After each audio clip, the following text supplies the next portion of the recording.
Hey guys, welcome back to the cliche.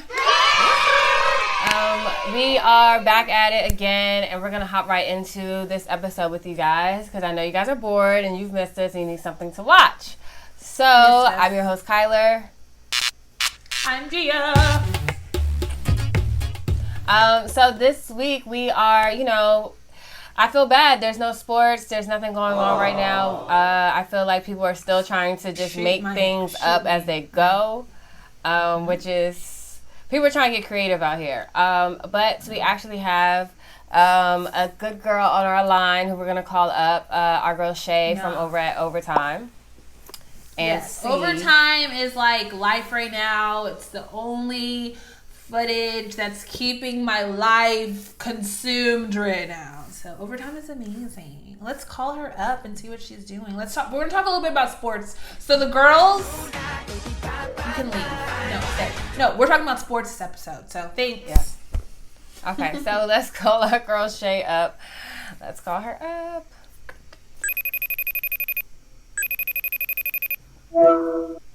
Hey, girl. What's going on, ladies? What it do? Hey, welcome to the cliche. Thanks for tuning in with us. Okay, just go ahead and run it down for us. First off, where were you when this whole pandemic started? A quick blurb of how this came about. Where were you? So, just like a little context. So I live in Philadelphia. I work in New York. So I was in New York at work, and I was scheduled to fly to Nashville on Wednesday because of the SEC tournament. My boyfriend coaches at Mizzou, and go Tigers. And so we were going to SEC tournament. We were so excited. Everybody was coming in town. And when I got there, we were excited, welcome, had the signs and everything. I'm over here. This is my first SEC tournament ever. I went to a small university. So this was I was really excited. To just see Auburn, Alabama, all these major schools. It was really good. It's such an amazing conference. You guys were coming out of that conference for sure. Seriously. And I felt like the team had been coming off good wins, so I felt like they were going to make a run at the little conference tournament and kind of just shock people. So I was excited to see that. We get the word COVID's coming on really strong. They're probably going to cancel fans in the arena. So that was a blow. So the players were like, that's okay, we'll figure it out. As long as our family can be in the gym, we're good. And then they said, essential family and staff. So they're like, that's fine.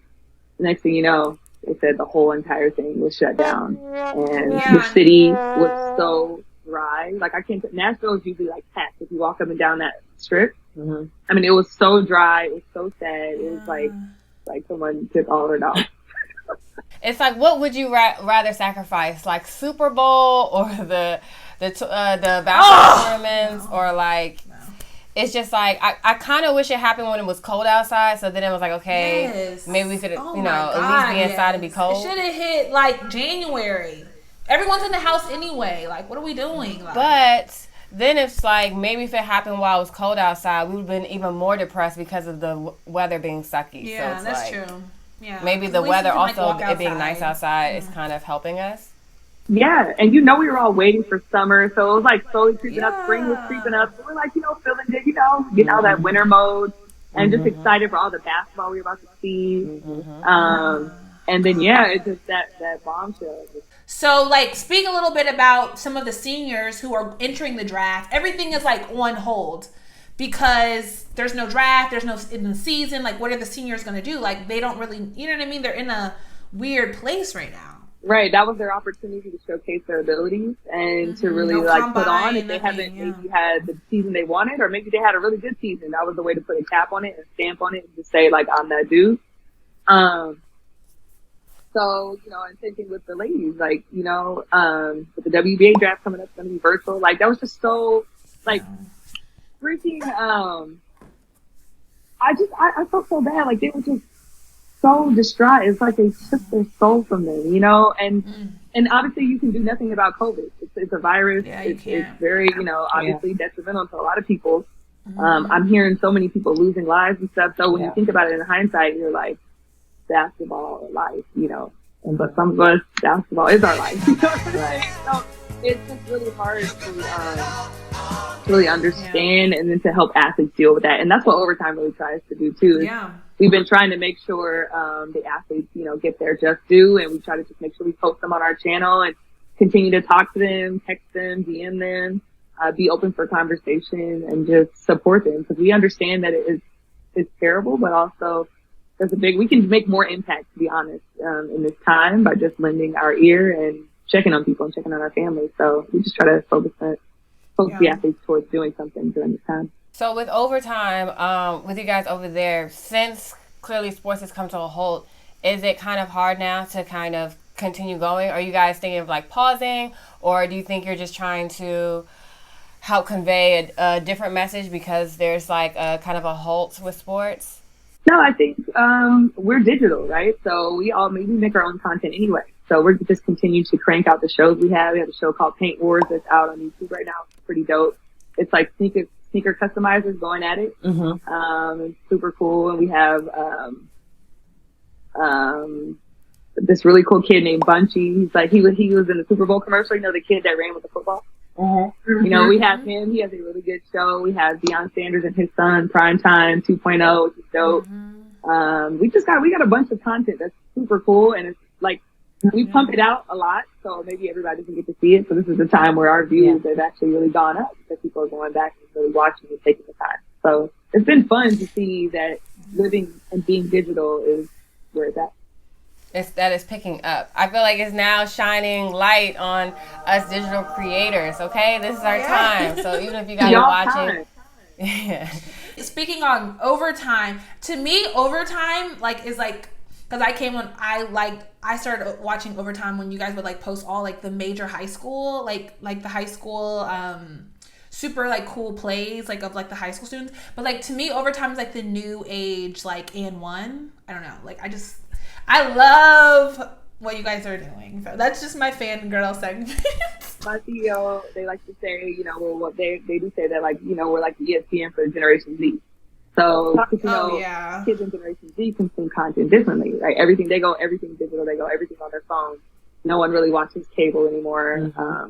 So it's kind of cool being in that niche space, but also like understanding that like when you come to Overtime, you get to see kids from when they're like 8 until when they become pros. So you literally get to grow up with them yourself. And I think that's one of the cool things that I remember the first time seeing Zion. I was like, oh my God. And then right? That's how I learned about Overtime, is Zion. And then my godbrother, Mikey Williams, he told me about Overtime. And at first I didn't understand. Then I went to an event in New York called the Takeover. And I was blown away. The experience that I felt by walking in the building, like all the LED lights, all the signage, everybody was so down to earth, from the president of the company, CEO, all the way down to, you know, production assistant. Like everyone was just so cool. It just was like a vibe, and I was like, I feel at home here.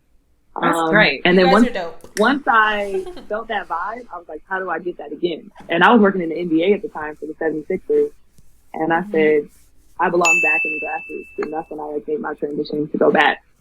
And now I get to work with all kinds of athletes and not just pros. So, pretty dope. So fun. So let me ask, as far as like, you know, now kind of seeing them from now all ages and stuff like that, how do you think the effect of having to be on lockdown and the quarantine and all of that is going to be? Like pretty much everyone's life is like at a halt, at a pause. Clearly some people are saying they're working out and some people aren't. Some people are just actually relaxing and just, you know, doing self-control, like, well, mental self-health. Do you think like overall maybe it might be like a positive impact of them having this break, or do you think that it's going to be hard for them to kind of snap back into the normal program of like, you know, going to practice every day and like that discipline that they had? I think when you take something away, you appreciate it a lot more. So I think they're going to be ready. I think they're going to be hungry. I think they're going to be super excited. I think they're going to look at it a different way. Hopefully, I hope the athletes are watching a bunch of highlights, watching older players, you know, really just, you know, immersing themselves in the things that they love and the things that they miss, you know, if it is basketball, if it is volleyball, if it is track, whatever it is, I hope they're consuming themselves. I hope they're reading. I hope they're working out, but I know it's different for everybody, right? It's different for everybody. Not everyone is LeBron, who has like this gym, right? But I think we all have to realize too, we have to go at our own pace. Like the first 2 weeks, I wasn't working out, but I had to say it's okay. the second 2 weeks. I said, okay, I'm gonna start in the second 2 weeks. So I started the second 2 weeks, and I started to feel good about myself. I just hope that I just worry about the people who are alone, right? Like I worry about the people who don't have a lot, or you know what I'm saying? Like I just hope and pray like someone is helping them, someone is looking out for them. And that's athletes, that's just regular people in general. That's where my mind goes during this time, is like, what are happening to people who are less fortunate, you know? Yeah. That's real. Yeah. Okay, so the next thing that we wanted to touch on, which G is so excited about this particular documentary that's coming out. So I'm going to let her divulge you guys on what's to come this weekend of a must-watch. So my mouth is literally watering right now because Michael Jordan's documentary 10-part series is finally premiering. Not to mention The Housewives of Beverly Hills is premiering on the same day. So I'm in pure bliss. So I'm so excited. I'm a 90s baby. I didn't grow up watching Michael because I was a baby. I was very young, like we all were. But I'm from the Kobe generation. But I remember watching Game 5. I remember watching these series. I loved Steve Kerr. I don't know. But everyone loved Michael Jordan. I want to know the tea. Like, I mean, people don't understand that Dennis Rodman was married to freaking Carmen Electra. Like, I'm so excited. Like, I just don't yeah, hello. He also dated Toni Braxton. Like, they were the epitome of excellence, like how you want your superstars to be. Like, it doesn't happen that way anymore. And I just want, and Michael is just going to be so candid. I'm really close with his kids, and like they always say the world doesn't really know Michael Jordan, and I think this documentary is going to like kind of show him a little bit. So I'm so excited. So how do you feel? Like, I'm so excited. Like, oh. So I'm interested to learn the guts of Michael's story. You hear bits and pieces about his going golfing, him lifting before games, which is insane. So I would love to see footage of that, him and his trainer lifting before games. And because I know as a player, I'd be like, lifting before a game? I'm not gonna do that. But clearly it worked for him. So why did it work for him? I want to see like the emotional moments. I want to see the fights. I want to see him get in people's face. I just want to see how it really was, because, you know, we idolize these people when life happens. Oh, yeah, I know. Or, you know, real things happen. So I'm excited to see that. Also excited just to see kind of like just him being himself, instead of like always being perfect, to see, like you said, like the raw side, the unedited version of him. Because like you say, Shea, it's like when you idolize someone, you kind of think that they don't have faults, or they don't have fear, or that they don't sweat like how you do. So I feel like it's going to be good, even for non-sports fanatics, just for somebody who was that idolized, to see the behind the scenes of what he went through to get to be the greatest. Exactly.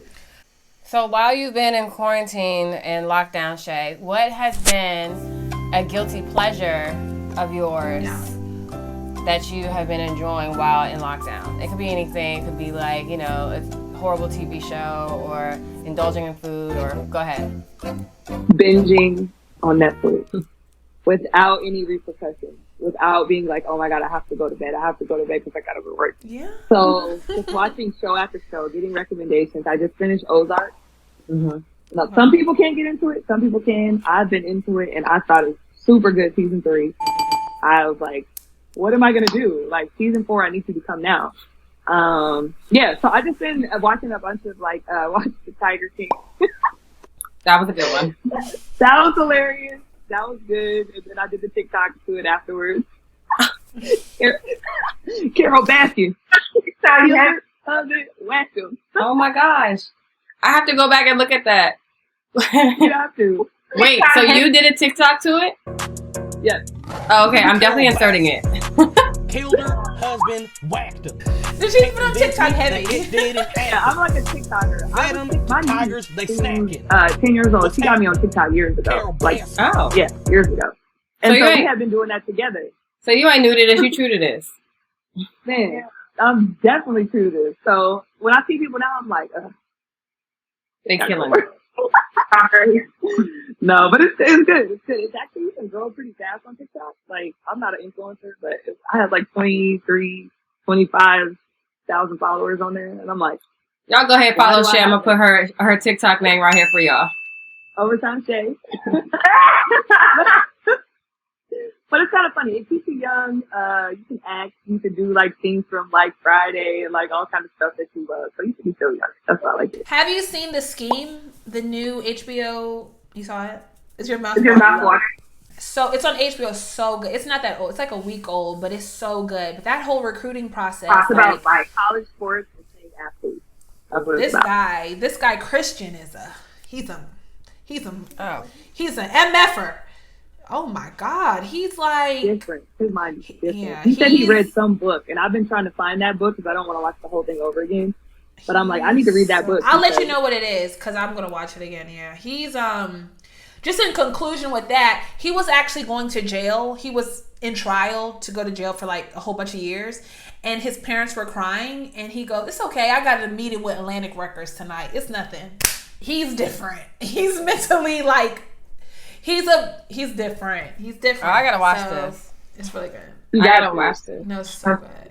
Yeah. So it's like a scandal, a huge scandal. Yes. Well, I am really happy that you took your time to come and talk to us, and I think it's really important that things are evolving now, and you see way more women in sports than we used to, especially women of color in sports. It's like really, really, really important, and I know it's competitive. So you just making your mark is like, yeah. You know, I'm not really a woman of sports. I have 2 left feet on everything, but I know there's a lot of girls who are admiring your work and even being able to, you know, have an equal playing field. And you know, you're gorgeous, you're articulate, and you know, you're very driven. So that's. You know, women's sports very cliche, but I love it. I love it. Well, you guys, I love this platform, what you guys are doing. You're beautiful ladies. When I came on, I felt the energy. So I know this is going to make me feel so much better throughout my day today in quarantine. Well, I'm really in quarantine, so I sleep, but, you know, so I know I needed this. Human connection. This is fun. Women in sports. It's a cliche. We with it. So, y'all make sure you check out Overtime and drop any other handle. What other handles would you like for them to follow? He is Overtime Shea, and I have a second page. It's just all about human connection and how to connect with people, and that's the Shea Dawson Experience. Well, the _ Shea Dawson Experience. And yeah, and those are my pages, and my TikTok's Overtime Shea if you want to see the group inside of me. But yeah, I'm mainly an athlete advocate. I make sure guys know how to transition from sports to real life, and also, you know, just how to build their brands and things like that. That's what I'm into. So, shout out to Shea. Thank you so much for being here talking to us today. We're gonna have to make sure we have you up again. Hopefully, maybe when things transition again, and maybe check in with you to kind of get your feelings on how things are transitioning and how work is back in the real world. Awesome! I can't wait. Thank you so much. Bye. Bye. You know, we love us a boss babe. So shout out to all the boss babes. And we hope you guys enjoyed this episode with us. Make sure you like, subscribe, comment, stalk our page, stalk our Instagram, stalk our Twitter, stalk our personal pages. Because we love y'all. So y'all be safe out here in this quarantine. Wash your hands. So you know we love the love, we love the hate. So what have you got for us? Dishes.